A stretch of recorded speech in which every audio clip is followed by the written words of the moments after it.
नमस्कार विद्यार्थी मित्रांनो, आज आपण 2.6 वर्ल्ड हेरिटेज हा लेसन अभ्यासणार आहोत. या लेसनला प्रत्यक्षात सुरुवात करण्यापूर्वी आपल्याकडे देखील टेक्स्टबुक असावं. चला तर विद्यार्थी मित्रांनो, सुरुवात करूया आजचा हा लेसन. वर्ल्ड हेरिटेज म्हणजेच जागतिक वारसा. A World Heritage Site is a site determined by the UNESCO. ही जी वर्ल्ड हेरिटेज साईट असते, साईट म्हणजे स्थळ, जागतिक वारसा असलेलं स्थळ. कोणत्या स्थळाला म्हणायचं? Is a site determined. हे असं स्थळ असतं जे डिटरमाइंड निश्चित केलेलं आहे, ठरविले बाय द युनेस्को. युनेस्को ही जागतिक जी संघटना आहे, या संघटनेनं निश्चित केलेल्या स्थळाला आपण वर्ल्ड हेरिटेज साईट म्हणतो. मग युनेस्को म्हणजे काय? तर United nations educational, scientific and cultural organisation. असं एक राष्ट्रसंघ जे की शैक्षणिक, वैज्ञानिक आणि सांस्कृतिक क्षेत्रात कार्य करतं. मग युनेस्को काय करतं? To have significant cultural and natural importance to humanity. To humanity, humanity म्हणजे मानवता. मानवतेच्या दृष्टिकोनातनं ज्या स्थळाला कल्चरल, सांस्कृतिक महत्व आहे, नॅचरल, नैसर्गिक महत्व आहे, असे युनेस्कोनं निश्चित केलेल्या स्थळाला आपण वर्ल्ड हेरिटेज साईट असं म्हणतो. As such the sites are protected and maintained by the International World Heritage Program, and because they are determined by the UNESCO as a World Heritage Site, युनेस्कोच्या मार्फत त्याला जागतिक वारसा स्थळ म्हणून घोषित केल्यामुळं असे जे स्थळ असतात ते द साइट्स आर प्रोटेक्टेड, त्याचं संरक्षण केलं जातं, अँड मेंटेन, त्याची देखरेख केल्या जाते. कोणाकडनं? By the international world heritage programme. आंतरराष्ट्रीय जागतिक कार्यक्रम याद्वारे वर्ल्ड हेरिटेज साईट म्हणून डिक्लेअर केलेल्या साईटचं प्रोटेक्शन, संरक्षण अँड मेंटेन, त्याची देखभाल केल्या जाते. Which is administered. मग हा जो वर्ल्ड हेरिटेज प्रोग्राम आहे, यावर कोणाचं नियंत्रण असतं किंवा कोणामार्फत तो कार्यान्वित केला जातो? तो world heritage programme which is administered by the UNESCO world heritage committee. युनेस्कोची एक वर्ल्ड हेरिटेज कमिटी, जागतिक वारसा समिती असते. युनेस्कोच्या वर्ल्ड हेरिटेज कमिटी मार्फत वर्ल्ड हेरिटेज प्रोग्राम हा ॲडमिनिस्टर केला जातो. Because world heritage sites are places.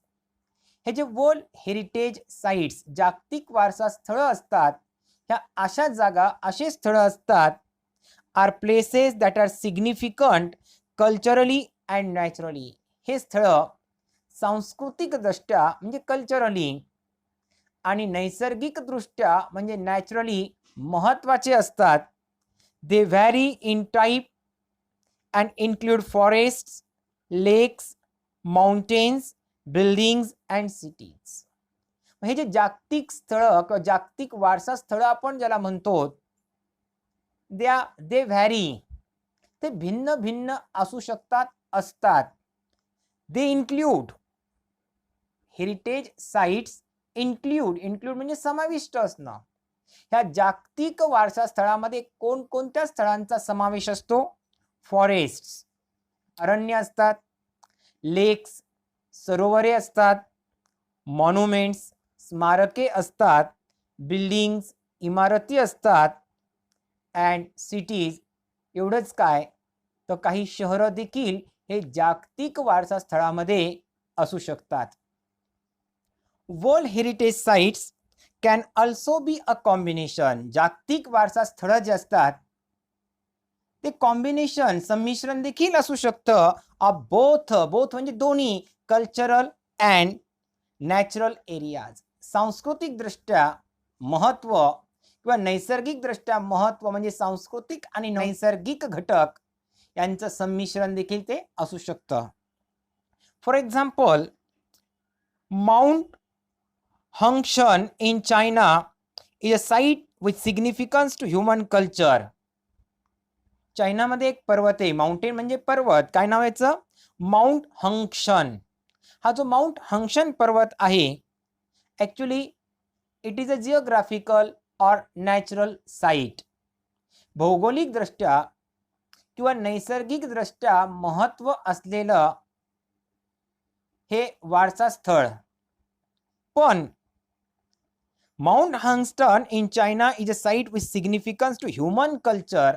मानवी संस्कृतीच्या दृष्टिकोनातनं देखील हा माउंट हंगशन हा पर्वत महत्त्वाचा आहे, because it played a role in historical Chinese art and literature. Chinese art, चीनच्या कलेच्या आणि साहित्याच्या इतिहासामध्ये माउंट हंगशनची महत्त्वाची भूमिका आहे सांस्कृतिक दृष्ट्या. The mountain is also significant. हा जो पर्वत आहे माउंट हंगशन हा अजून एका दृष्टिकोनातनं महत्त्वाचा आहे, because of its physical landscape characteristics. Because of its physical landscape characteristics.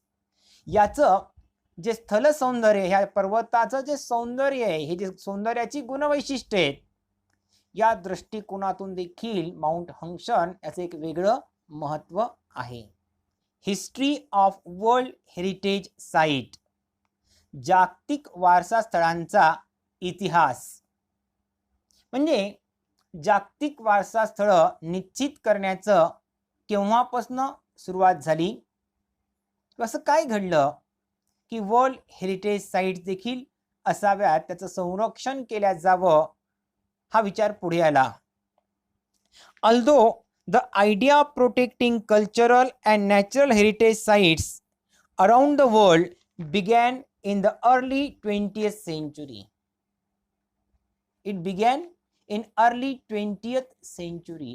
20व्या शतकाच्या सुरुवातीच्या काळामध्ये जे वर्ल्ड हेरिटेज साइट्स आहेत त्यांचं संरक्षण केल्या गेले पाहिजे, ही कल्पना अस्तित्वात आली. Although the idea of protecting cultural and natural heritage, cultural and natural heritage, सांस्कृतिक दृष्ट्या आणि नैसर्गिक दृष्ट्या महत्त्वाचे वारसा स्थळांचं संरक्षण केलं गेलं पाहिजे, याची कल्पना जरी 19व्या शतकाच्या सुरुवातीस उदयास आली असेल किंवा सुरुवात झाली असेल, मोमेंटम म्हणजे गती, एक प्रगती किंवा गती for its actual creation was not until the 1950s. म्हणजे 19व्या शतकाच्या सुरुवातीस नॅचरल आणि कल्चरल साईटचं प्रोटेक्शन केलं गेलं पाहिजे, ही कल्पना अस्तित्वात आली, कामाला सुरुवात झाली. पण त्याला ज्या प्रकारची गती पाहिजे, ही 1950s 1950च्या दशकापर्यंत त्याला म्हणावं अशी गती मिळाली नव्हती. इन 1954 1954ला काय घडलं? Egypt started plans to build the Aswan high dam to collect and control water from the Nile river. इजिप्तमध्ये नाईल नदी आहे. अँड इट वॉज डिसाइडेड, आणि असं ठरवण्यात आलं इन 1954 1954 मध्ये इजिप्तमध्ये असं ठरलं टू कन्स्ट्रक्ट, टू बिल्ड, बांधणे, रचने. काय बांधायचं? To construct dam, the Aswan high dam. Aswan नावाचा डॅम म्हणजे धरण, हे नाईल नदीवर बांधायचं ठरलं. का ठरलं? अशी योजना का कार्यान्वित करायचं ठरलं? To collect and control water. Nile नदीचं जे पाणी होतं त्यावर नियंत्रण मिळवणे म्हणजे कंट्रोल. त्याचा साठा करणे म्हणजे कलेक्ट. नाईल नदीचं जे पाणी होतं त्याचा साठा करणे, त्या पाण्यावर नियंत्रण मिळवण्याकरता 1954 आसवान डॅम बांधायची योजना अस्तित्वात आली. The initial plan for the dam's construction would have flooded the valley containing Abu Simbel temples. Dam कन्स्ट्रक्शनचा इनिशियल म्हणजे सुरुवातीचा जो प्लॅन होता, डॅम कन्स्ट्रक्शनचा जो इनिशियल प्लॅन होता त्यामध्ये काय होणार होतं, the dam's construction would have flooded.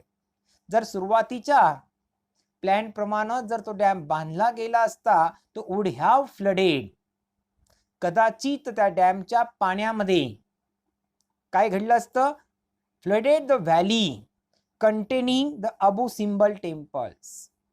Abu Simbel temples जे ऐतिहासिकदृष्ट्या सांस्कृतिकदृष्ट्या महत्वाची अशी मंदिर आहेत, एक सांस्कृतिक महत्व आहे त्याला. हे मंदिर ज्या दरीमध्ये आहेत, व्हॅली म्हणजे दरी, ती संपूर्ण दरी या धरणाच्या पाण्याखाली, या डॅमच्या पाण्याखाली आली असती आणि सगळे मंदिरं धरणाच्या पाण्याखाली गेली असती आणि म्हणून त्याला would have flooded the valley containing the Abu Simbel temples and scores of ancient Egyptian artifacts. Scores of म्हणजे plenty of, या दरीमध्ये plenty of पुष्कळ असे ancient प्राचीन इजिप्शियन आर्टिफॅक्ट्स कलाकृती, अनेक सांस्कृतिक कलाकृती आर्टिफॅक्ट्स हे पाण्याखाली गेले असते. अबू सिम्बल टेम्पल्स पाण्याखाली जाण्याची शक्यता होती आणि म्हणून UNESCO launched an international campaign in 1959. प्लॅनची योजना केव्हा होती, 1954 डॅमचा प्लॅन. आणि 1959ला युनेस्कोनं काय केलं, लॉन्च अन इंटरनॅशनल कॅम्पेन मोहीम, एक आंतरराष्ट्रीय मोहीम युनेस्कोनं सुरू केली 1959 मध्ये, that called for the dismantling and movement of the temples. कशा करता ही मोहीम बोलवली, कॉल फॉर हाक देणे, बोलवणे, कशासाठी, फॉर द डिसमॅन्टलिंग. हे जे मंदिर होते,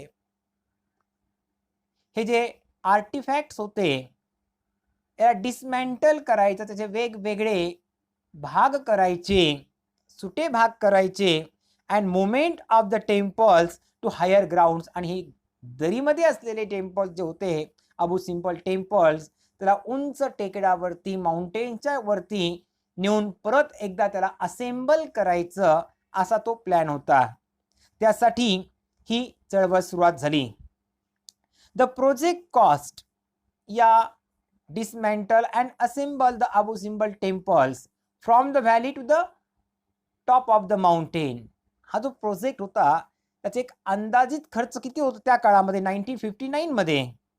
the project cost and estimated म्हणजे अंदाजे $80 मिलियन, 80 मिलियन US इतका खर्च त्या काळामध्ये होता. आणि केवळ इजिप्तला तो खर्च त्या काळामध्ये करणं शक्य नव्हतं. So $14 million of which came from 15 different countries. आणि म्हणून जगातील 50 वेगवेगळ्या देशानं एकूण जो अंदाजित खर्च होता $80 मिलियन अमेरिकन डॉलर्स, त्यापैकी $40 मिलियन खर्च जगातील वेगवेगळ्या 50 देशांनी मिळून दिला. Of which came from 50 different countries because of the project success and this project became successful. आणि हा प्रोजेक्ट जो होता की व्हॅलीमधील अबू सिम्बल टेम्पल्स आणि आर्टिफॅक्ट्स माउंटेनच्या टॉपवरती, पर्वताच्या माथ्यावरती त्याला ठेवायचं, हा सक्सेसफुल ठरला.